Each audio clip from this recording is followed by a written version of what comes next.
आकर के मुझसे कहा, हे आचार्य, मैंने खेत खरीदा था, खेत के अंदर जो संपत्ति थी वो तुम्हारे पुरखों की संपत्ति है, उस पर मेरा कोई अधिकार नहीं है, इसलिए ये चांदी का घड़ा और सोने की मोहरे पर तुम्हारा अधिकार है, मेरा अधिकार नहीं है। महाराज मैंने उससे कहा, सेठ मैंने कई दिनों तक इस खेत में हल चलाया, मेरे भाग्य में होता तो निकल जाता, पर अब मैंने बेच दी है, रजिस्ट्री करवा दी है, अब इसमें से चांदी सोना कोयला लोहा जो भी निकले उस पर तुम्हारा अधिकार है, मेरा अधिकार नहीं है, मैंने बेच दिया है। महाराज वो सेठ मानता नहीं है, और महाराज मैं ऐसी संपत्ति को अपने पास नहीं रखना चाहता जो छल कपट की संपत्ति हो, जिस संपत्ति पर अपना अधिकार नहीं है उस संपत्ति को नहीं रखना चाहिए। सेठ को बुलाया, सेठ से कहा, भाई सेठ क्या बात है? कहा महाराज नीति की बात है, मैंने खेत खरीदा है, उसके ऊपर हल चलाया महाराज, ये इनके पूर्वजों की संपत्ति महाराज, मैं छल कपट करना नहीं चाहता महाराज, इस संपत्ति पर मेरा कोई अधिकार नहीं।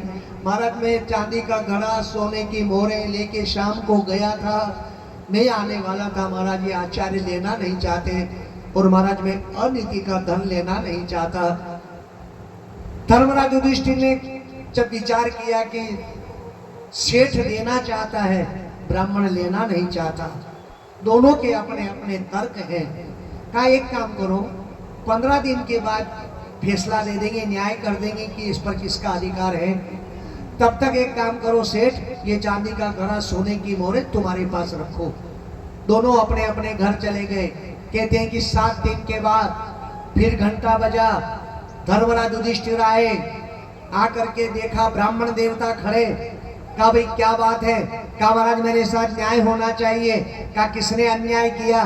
कहा महाराज जो मैंने 2 बीघे जमीन का टुकड़ा 1 महीने पहले सेठ को बेचा था महाराज, उसमें रखी हुई संपत्ति पर मेरा अधिकार है, उस पर सेठ का अधिकार नहीं है। मैंने खेत बेचा था, खेत के अंदर से जो संपत्ति वो मेरे पुरखों की है, मैं लेने गया, महाराज सेठ ने देने से मना कर दिया। सेठ को बुलाया, सेठ ने कहा महाराज नीति की बात है, अब मैंने खरीदा तो मेरा अधिकार है, इसके भाग्य में होता तो पहले निकल जाता।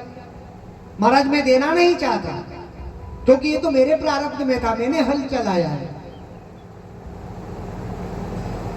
धर्मराज युधिष्ठिर ने नेत्र बंद किए, नेत्र बंद करने के बाद विचार किया, 7 दिन के अंदर ऐसी कौन सी घटना घट गई कि आचार्य ब्राह्मण भी अपने संकल्प में विकल्प ढूंढने लगे और सेठ भी अपने संकल्प में विमुख होने, दोनों अपने वचन से अलग। 7 दिन पहले सेठ देना चाहता था, ब्राह्मण लेना नहीं चाहता था।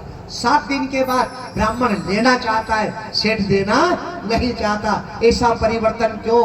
नेत्र बंद किए, नेत्र बंद करते ही पता लग गया कि हस्तिनापुर के दरवाजे पर कली ने प्रवेश कर लिया है, कलयुग प्रतीक्षा कर रहा है। चांदी का घड़ा मंगवाया, सोने की मोहरें भरी, ब्राह्मण को दी, सेठ से कहा तुम्हारे पास, दोनों को अपने अपने घर भेजा, आचार्यों को बुलाया, चारों भाइयों को, द्रौपदी को बुला करके हस्तिनापुर नरेश धर्मराज युधिष्ठिर ने जब देखा कली का आगमन हो गया है, सबसे पहले व्यक्ति अपने संकल्प से विमुख होता है। परीक्षित जी महाराज को हस्तिनापुर का चक्रवर्ती सम्राट का तिलक करके, राज्यारोहण करके धर्मराज युधिष्ठिर हिमालय की ओर प्रस्थान कर गए।